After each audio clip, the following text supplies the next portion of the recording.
Inatasan ni Pangulong Ferdinand R. Marcos Jr. ang ilang ahensya ng pamahalaan na tiyaking may sapat na pondo para sa mahahalagang proyekto ng administrasyon. Yan ang ulat ni Noel Talakay. To achieve this vision, we must place education at the very heart of our national development.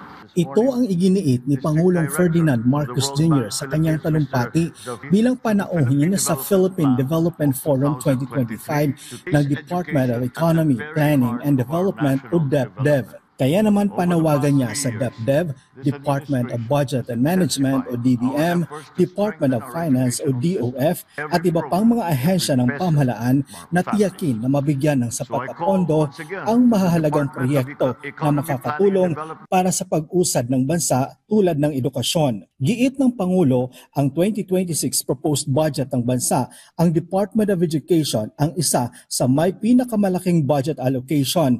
Ayon sa Pangulo, ang edukasyon ang sentro ng Philippine development. The goal is clear: a Philippines where every child, regardless of background or circumstance, has access to quality, future-proof education.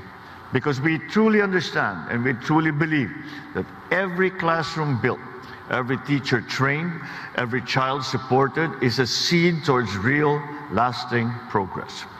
Ayon pa sa Pangulo, ang magandang edukasyon ay maghahanda sa mga kabataan para maging job ready at isa rin ito sa mga human investment na makakatulong sa paglago ng ekonomiya ng bansa.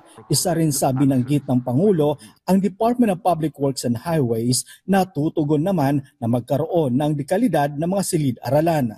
To DPWH and to the DepEd, speed up the planning and implementation process so we can meet our target of building and rehabilitating thousands of classrooms by 2028.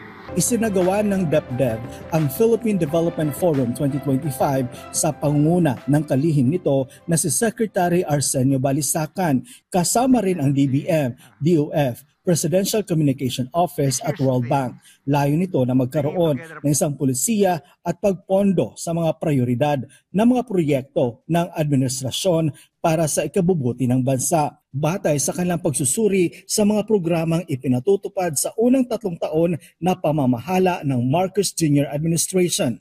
This forum also marks our readiness for the next step, our transition to upper middle income country status.